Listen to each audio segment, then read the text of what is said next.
Joo, tähän maahanmuuttojuttuun, niin tästä taas kaipaillaan. Kokoomus haluaa 1,8 miljoonaa maahanmuuttajaa, te haluatte taas lisää.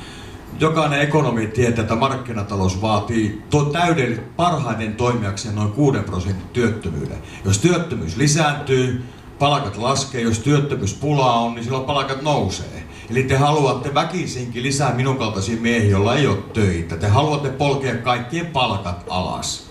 Et kyllä maailmassa näitä työmiehiä riittää. Intialaiset on tulossa seuraavaksi, niitä on vähän yli miljardi. Kyllä sullekin tilalle löytyy joku toinen halvempi kuin sinä olet. Ja se, että mikä on kokonaisvelka. Turun kokonaisvelka on tällä hetkellä 1,2 miljardia, ottaen huomioon kaikki sidonnaisuudet, missä on omistussuhteita. Sen lisäksi on 300 miljoonaa vesilaitoksen TVT-vakuuksia, eli jokaista turkulaista kohti on noin 6200 € velkaa. Teidän eduskuntapuolueiden ottamia. Sen lisäksi on noin 90 miljardia valtion johtajien ottamia velkoja.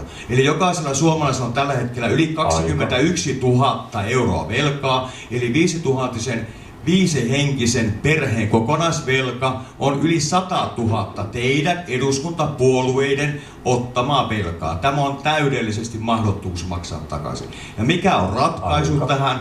On ainoastaan se, että rahan luomisoikeus palautetaan yksityisiltä pankeilta takaisin valtiolle.